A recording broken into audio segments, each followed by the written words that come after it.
नमस्कार, आप देख रहे हैं जनता टीवी और मैं हूं आपके साथ मनीषा सिंह। बात करेंगे पहली खबर की।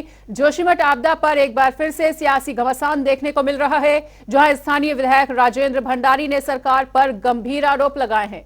वहीं इन आरोपों का जवाब भाजपा प्रदेश अध्यक्ष महेंद्र भट्ट ने दिया है। देखिए एक खास रिपोर्ट। जोशीमठ आपदा को कई महीने बीत गए हैं, लेकिन लोगों की समस्याओं का अभी तक समाधान नहीं हो पाया है। ऐसा कहना है स्थानीय विधायक राजेंद्र भंडारी का। उन्होंने कहा कि 400 से ज्यादा परिवारों को आपदा प्रभावितों के रूप में चिन्हित किया गया है, लेकिन अभी तक केवल 80 परिवारों को मुआवजा दिया गया है। उन्होंने आरोप भी लगाया कि पगनो गांव भी पूरी तरह से प्रभावित हुआ, लेकिन सरकार उसकी भी सुध नहीं ले रही है। जोशीमठ के अंदर पिछले 4 महीने से भारी आपदा आई हुई है। सरकार वादे और बातें बहुत बड़ी बड़ी करती है, सपने भी बहुत दिखाती है, परंतु धरातल पे कुछ भी नहीं हुआ है। केवल 80-82 परिवारों को मुआवजा दिया गया है और 400 से ऊपर परिवार जो है नामांकित है, रेखांकित है, आइडेंटिफाई है, उनको आज तक मुआवजा नहीं मिल पाया। और ये बहाना लगाया जा रहा है कि सरकार के पास पैसा नहीं है। अब हकीकत क्या है ये तो सरकार जाने। जोशीमठ आपदा से बुरी तरह से ग्रस्त है, लैंडस्लाइड हो रही है, आज भी खिसक रहा है। सुनील के अंदर अभी 1 महीने पहले बहुत बड़ा जो है लैंडस्लाइड हुआ है और बड़े बड़े बोल्डर और बड़े बड़े जो है वहाँ पर जो है पेड़ जो है नीचे खिसक रहे हैं। पूर्व में बद्रीनाथ से विधायक रही मौजूदा भाजपा प्रदेशाध्यक्ष ने इस पूरे प्रकरण का जवाब दिया है। उन्होंने कहा कि कांग्रेस के नेता भ्रामक खबरें फैला रहे हैं। साथ ही बताया कि जितने लोगों को चिन्हित किया गया है उन सभी को मुआवजा दिया जा चुका है और सरकार आपदा प्रभावितों के प्रति गंभीर है। पगनो गांव के विस्थापन को लेकर महेंद्र भट्ट ने कहा कि सरकार इस संबंध में जल्द कोई निर्णय लेगी। नहीं, सीधी बैठक है हमारी। आज ये बर्तन है, सीधी है। कौन सी? कल होगी। कल वर्चुअल क्यों होनी है? कल 4 बजे समारोह आपका। नहीं, वो अभी रोक दिया है, बाद में करेंगे उसकी कार्यक्रम वैसे। और क्योंकि मुख्यमंत्री जी से दिल्ली से बात हुई, उनका खाने का स्वयं का विलम्ब का कार्यक्रम था। हाँ, तो इसलिए अच्छा समाचार है, एक एक व्यक्ति को जो प्रभावित श्रेणी में आते थे उनको सरकार द्वारा सुविधा दी गई है। लैंड से संबंधित विषय को भी अब सुविधा दिया गया है बहुत जल्दी। और ये पहली बार है आपदा में अभी तक के मानकों के अनुसार सर्वाधिक धनराशि अगर कहीं दी गई है तो जोशीमठ आपदा में दी गई। कुल मिलाकर के इस पूरे प्रकरण पर सियासत तो तेज हो रही है, लेकिन आपदा पीड़ितों के जख्म अभी हरे हैं। सरकार भले ही लाख दावे कर रही हो, लेकिन प्रभावित परिवार आज भी दर दर की ठोकरें खाने को मजबूर है। सियासत के बीच लोगों की समस्याओं का समाधान कब होगा, ये देखने वाली बात हो। स्पेशल डेस्क, जनता टीवी। उधर देहरादून में नवंबर माह में जीआई महोत्सव का आयोजन किया जाएगा, जिसमें उत्तराखंड के 18 उत्पादों को जीआई टैग दिया जाएगा। वहीं यह महोत्सव 17 से 21 नवंबर तक चलेगा, जिसको लेकर प्रदेश में तैयारियां की जा रही हैं। इसी कड़ी में मंत्री गणेश जोशी ने पीएम मोदी के पूर्व सलाहकार भास्कर खुलबे सहित विभागीय अधिकारियों के साथ बैठक भी की और इस दौरान मंत्री ने जीआई महोत्सव की तैयारियों को लेकर अधिकारियों को दिशा निर्देश दिए हैं। हमारे उत्तराखंड के लगभग 18 उत्पादों को जीआई टैग मिलने वाला है, जो एडिशन टैग, जिसमें 12 हमारे कृषि विभाग के हैं और 6 इंडस्ट्री के हैं। हमारा मड़ुआ, झिंगोरा, गहत, लाल चावल, काला भट्ट, माल्टा, चौलाई, लखोरी मिर्च, पहाड़ की तूरदाल, ब्रास, जूस, आड़ू, लीची और बड़ी नाक की चाय। इस प्रकार जो है राफ्ट के बंद, पिछोड़ा, लकड़ी के अन्य बंद, अंगूठा जिसमें होते हैं, ये इंडस्ट्री वाक्य हैं। और इसके लिए 17 से 21 नवंबर तक एक मेला हम यहाँ पर लगाने जा रहे हैं और उधर हमें भारत सरकार के द्वारा इसके सर्टिफिकेट इश्यू होंगे और जिससे हमारे उत्पादों को अंतर्राष्ट्रीय पहचान मिलेगी।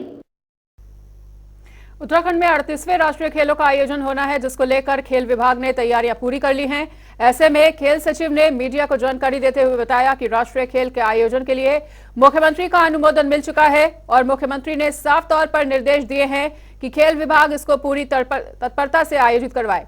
साथ ही खेल सचिव ने यह भी बताया कि जीटीसी की ओर से 34 खेलों को मान्यता मिली थी, लेकिन इस बार कार्यक्रम में 38 खेल जोड़ने का प्रावधान रखा गया है।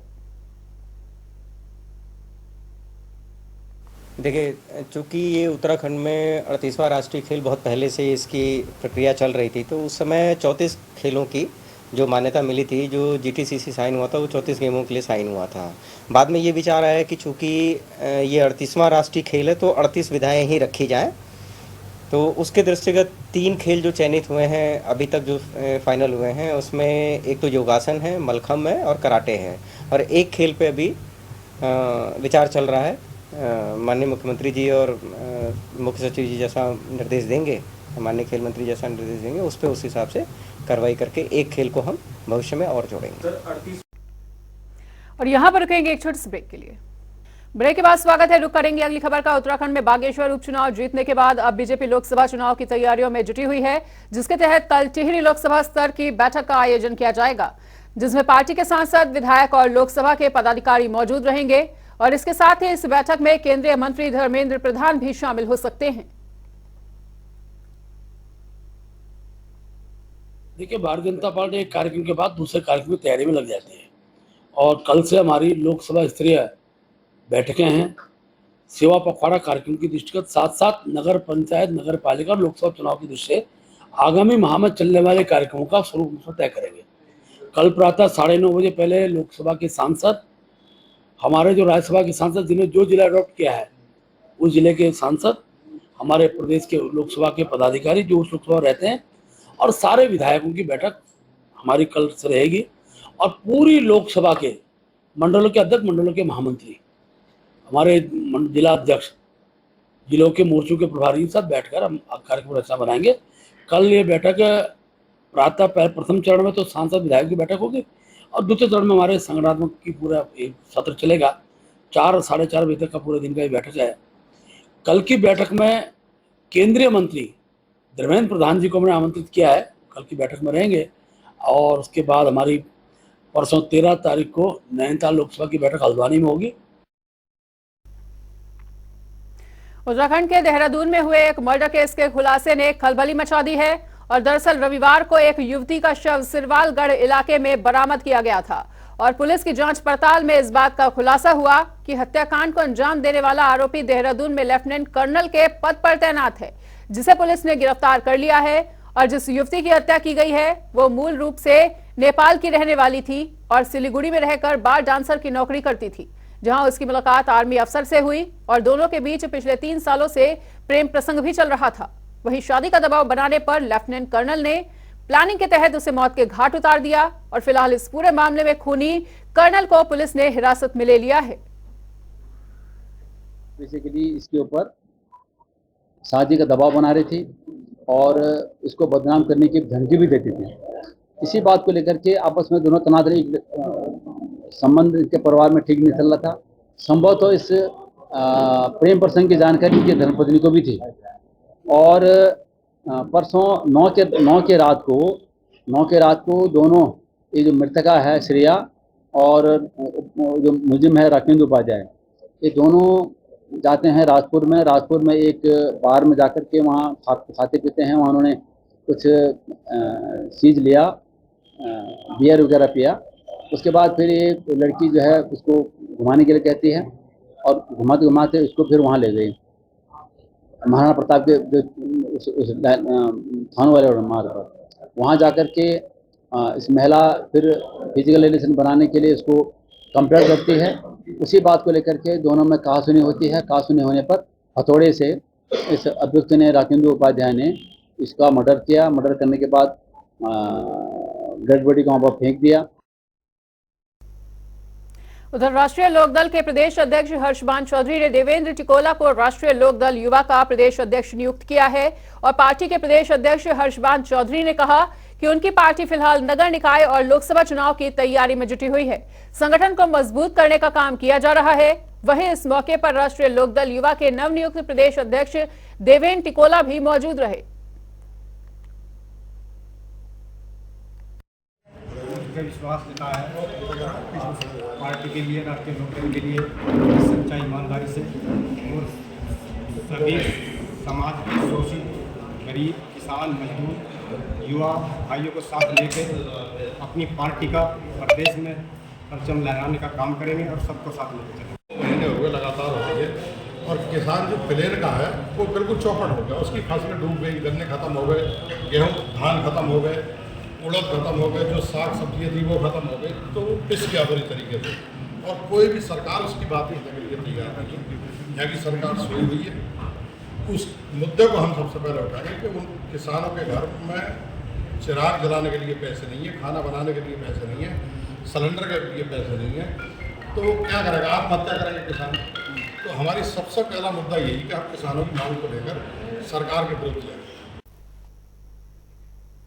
भारतीय किसान यूनियन रोड आगामी 26 सितंबर को महारैली का आयोजन करेगी, जिसमें सैकड़ों किसान ट्रैक्टर ट्रॉलियों से रुड़की पहुंचेंगे। भारतीय किसान यूनियन रोड के राष्ट्रीय अध्यक्ष पदम सिंह रोड ने प्रशासनिक भवन में किसानों को संबोधित करते हुए कहा कि हरिद्वार जिले में आपदा से किसानों को भारी नुकसान पहुंचा है, जिससे किसानों की फसलें बर्बाद हो चुकी हैं, लेकिन सरकार का इस तरफ कोई भी ध्यान नहीं है। बार बार अवगत कराने के बाद भी सरकार लापरवाह बनी हुई है और इसलिए अब किसानों को मजबूर होकर आंदोलन की राह पकड़नी पड़ेगी। जिला हरिद्वार के अंदर जो बाढ़ की स्थिति बनी है, उसकी तबाही पूरे क्षेत्र में जो हुई है, उस तबाही को देखते हुए शासन प्रशासन से कई बार बात की गई है कि भाई इसका कोई रास्ता निकाले, किसानों को राहत देने का काम करा जाए। लेकिन कई बार बात करने के बाद भी केवल कोरे आश्वासन मिले। एक बार एसडीएम साहब ने कहा कि साहब 2,500 रुपये बीघा का मुआवजा दे रहे, लेकिन जब हम इधर क्षेत्र में गए, घाट क्षेत्र में गए, तो पता लगा कि साहब 300-300 रुपये का मुआवजा उन लोगों को मिला। तो अध्यक्ष जी के नेतृत्व में ये बात आज बैठकर तय हुई कि शासन प्रशासन की वैसा आँख खुलने वाली नहीं है। तो एक बड़ी रैली के माध्यम से एक 26 सितंबर को एक बड़ी रैली ट्रैक्टरों की यहाँ रुड़की के अंदर करी जाएगी और किसानों की जो आवाज़ है उसको पूरी प्रमुखता के साथ उठाया जाएगा। शासन प्रशासन को यही बताने के लिए आज हमने मीटिंग का आयोजन किया। उसके हम आज घोषणा करते हैं, उसकी तारीख हमने 26 तारीख डेट तय कर दी थी। उसमें हम यहाँ किसान होगा अपना अपना प्रदर्शन करेगा। यहाँ से जो सरकार या जो सोरी से करने को जो नहीं रहेंगे, इसे खोलने के लिए किसान सड़कों पर आ रहा है। उसे लेकर हम यहाँ एक महारैली कर रहे और अपनी बात यहाँ जोरदार ढंग से सरकार के सामने रखेंगे। बजरंग दल और विश्व हिंदू परिषद ने राज्य में शौर्य जागरण यात्रा को लेकर पत्रकार वार्ता का आयोजन किया, जिस दौरान प्रांत मठ मंदिर प्रमुख सुभाष जोशी ने कहा कि बद्रीनाथ से यज्ञ अनुष्ठान के जरिए इस यात्रा को आरंभ किया जाएगा। साथ ही उन्होंने कहा कि संगठन की दृष्टि से राज्य में 23 जनपद हैं और सभी जनपदों में ये शौर्य यात्रा निकाली जाएगी।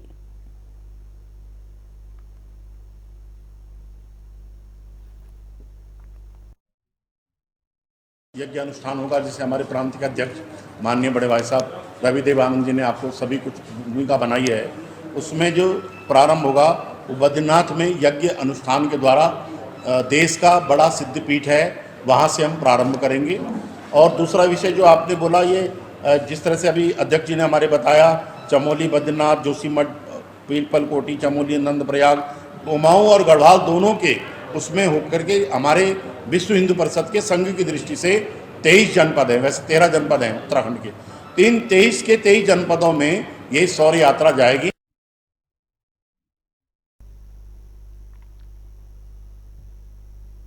रामनगर में सरकार का अतिक्रमण हटाओ अभियान जारी है, जिसके विरोध में रोजगार बचाओ संघर्ष समिति के बैनर तले ग्रामीणों ने उपजिलाधिकारी कार्यालय में प्रदर्शन किया और साथ ही मुख्यमंत्री के नाम ज्ञापन भी सौंपा। दरअसल लोगों की मांग है कि अतिक्रमण के नाम पर लोगों के साथ अन्याय किया जा रहा है, जिसके चलते इस पर रोक लगाई जानी चाहिए।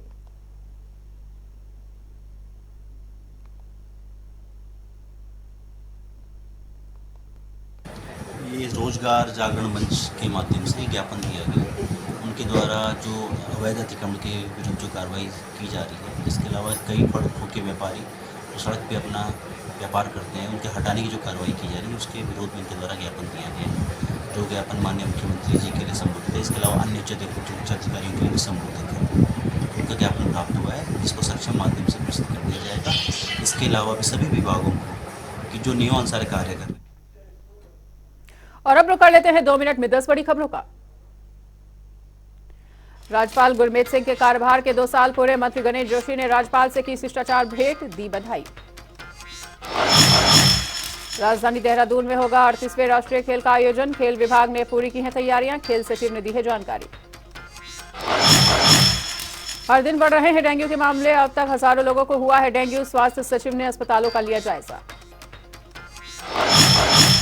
हल्द्वानी और उसके आसपास पिछले 2 दिनों से लगातार बारिश जारी। अल्मोड़ा हाईवे के पास मलबा गिरने से यातायात बाधित, साथ ही भारी बारिश के चलते गिर रहे हैं मकान। 2 दिन से लगातार बारिश का कहर। गौला नदी में आया सिल्ट और गाद, वहीं जल संस्थान के फिल्टर में फंसा हुआ है सिल्ट। रुड़की में भारतीय किसान यूनियन की महारैली का आयोजन, सैकड़ों की संख्या में पहुंचेंगे किसान। रामनगर में अतिक्रमण हटाओ अभियान पर रोक की मांग, वहीं लोगों के घर दुकानों को पहुंचाया जा रहा है नुकसान। ग्रामीणों ने किया विरोध प्रदर्शन। देहरादून में भाइयों के बीच दिखा खूनी संघर्ष। चचेरे भाई विनोद ने धारदार हथियार से किया वार, बाद में खुद भी किया सुसाइड। मसूरी में हरिद्वार से आए पर्यटक की गला रेत कर की गई हत्या, मामले की छानबीन में जुटी हुई है पुलिस। देहरादून में पुलिस ने किया मर्डर केस का खुलासा, केस की गुत्थी सुलझाने के बाद हुई हत्यारे की पहचान। आर्मी में लेफ्टिनेंट कर्नल के पद पर तैनात है आरोपी।